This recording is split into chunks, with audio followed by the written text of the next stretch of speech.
دین کی معلومات کے لیے چینل کو سبسکرائب کریں۔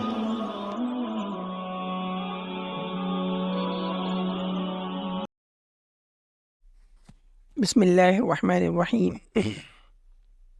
باب فضل الوضوء وبرکاتہ۔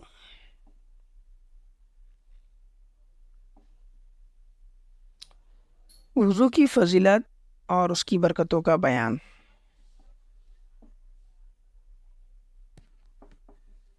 حدیث نمبر 128 کا اردو ترجمہ۔ عن عثمان رضی اللہ عنہ قال قال رسول اللہ صلی اللہ علیہ وسلم من توضأ فأحسن الوضوء خرجت خطاياه من جسده حتى تخرج من تحت أظفاره متفق علیہ۔ حضرت عثمان رضی اللہ عنہ سے روایت ہے، وہ کہتے ہیں کہ اللہ کے رسول صلی اللہ علیہ وسلم نے ارشاد فرمایا، جس شخص نے وضو کیا اور اچھی طرح وضو کیا، اچھی طرح وضو کرنے کا مطلب یہ ہے کہ وضو کے فرائض، آداب، مستحبات، سنن، ہر چیز کا خیال رکھا اور وضو میں جو چیزیں مکروہ ہیں ان سے بچا رہا، تو اس کے جسم سے اس کے گناہ نکل جاتے ہیں، یہاں تک کہ اس کے ناخنوں کے نیچے سے بھی نکل جاتے ہیں۔ ناخنوں کے نیچے سے نکلنے کا مطلب یہ ہے کہ پوری طرح سے وہ گناہوں سے پاک صاف ہو جاتا ہے۔ اصل میں جب انسان اپنے ہاتھ پیر دھوتا ہے تو ناخنوں کے نیچے جو گندگی ہوتی ہے وہ جب تک نہیں نکلتی جب تک کہ اس پہ خاص توجہ نہ دی جائے، اور جو انسان ناخنوں کی صفائی پہ خاص توجہ دے اور اس کی گندگی کو نکالے تو اس کا مطلب وہ بہت پاک صاف ہے۔ تو اسی طریقے سے وضو کا معاملہ ہے کہ وضو کرنے سے انسان کے گناہ سارے نکل جاتے ہیں۔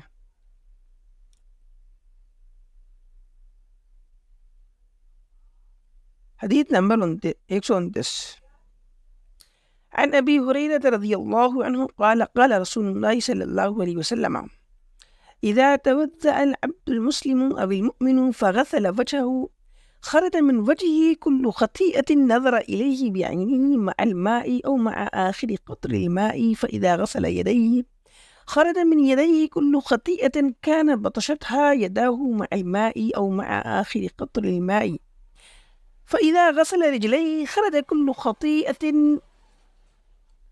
مشتها رجلاه مع الماء أو مع آخر قطر الماء حتى يخرج نقيا من الذنوب۔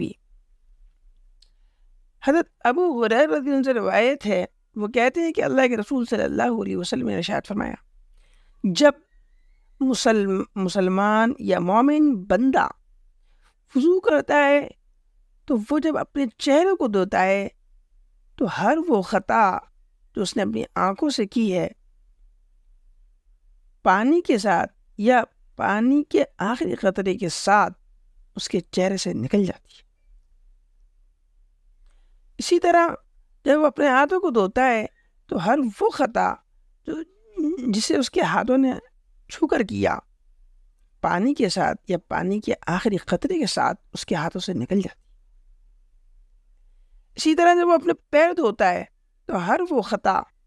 جسے اس کے پیروں نے چل کر کیا پانی کے ساتھ یا پانی کے آخری قطرے کے ساتھ نکل جاتی ہے۔ مطلب یہ ہے کہ جب وہ چہرہ دھوتا ہے تو چہرے کے گناہ دھل جاتے ہیں، ہاتھ دھوتا ہے تو ہاتھوں کے گناہ دھل جاتے ہیں، پیر دھوتا ہے تو پیروں کے گناہ دھل جاتے ہیں، یہاں تک کہ وہ جب وضو مکمل کر لیتا ہے تو گناہوں سے بالکل پاک صاف ہو جاتا ہے۔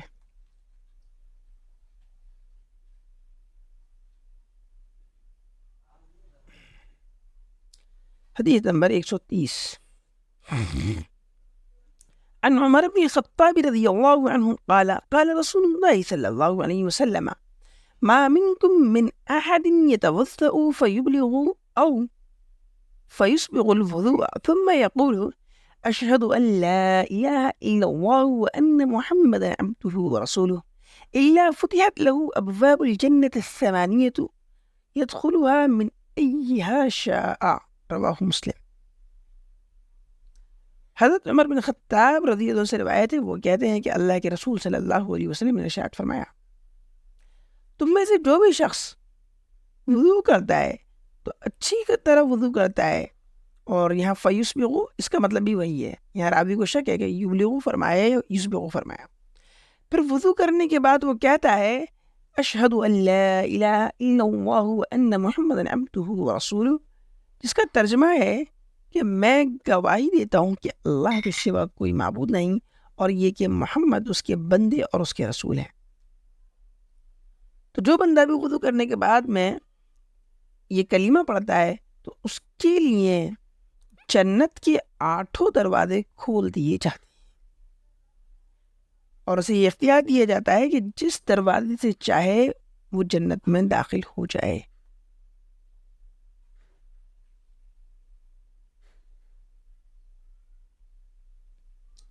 حدیث نمبر 131،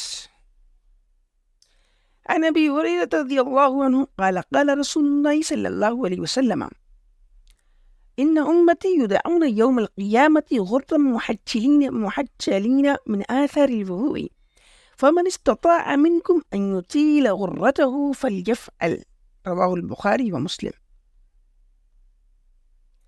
حضرت ابو ہریرہ سے روایت ہے، وہ کہتے ہیں کہ اللہ کے رسول صلی اللہ علیہ وسلم نے ارشاد فرمایا، بے شک میری امت قیامت کے دن بلائی جائے گی اس حال میں کہ وضو کے اعضاء روشن اور چمکدار، جسے اپنی نورانیت بڑھا سکتا ہے، جو اپنی نورانیت کو، تو اسے ایسا کرنا چاہیے، یعنی اچھی طرح وضو کرنا چاہیے تاکہ اس کے اعضاء وضو زیادہ سے زیادہ روشن ہو، اور ہر وقت باوضو رہنے کی کوشش کرنی چاہیے۔ حدیث نمبر 132 کا اردو ترجمہ، عن ثوبان قال قال رسول اللہ صلی اللہ علیہ وسلم استقیموا ولن تحصوا واعلموا ان خیر اعمالکم الصلاة ولا يحافظ على الوضوء الا مؤمن، رواہ مالک و احمد وابن ماجہ والترمذی۔ حضرت ثوبان رضی اللہ عنہ سے روایت ہے، وہ کہتے ہیں کہ اللہ کے رسول صلی اللہ علیہ وسلم نے ارشاد فرمایا، صراط مستقیم یعنی سیدھے راستے پر قائم رہو، اور چونکہ یہ استقامت ایک مشکل چیز ہے، اس لیے تم اس پر ہرگز قابو نہ پا سکو گے، اس لیے ہر وقت اپنے آپ کو خطا کار، قصوروار تصور کرتے رہو، اور جان لو کہ تمہارے اعمال میں سب سے بہترین چیز نماز ہے، اور وضو کی پابندی نہیں کرتا ہے مگر مومن،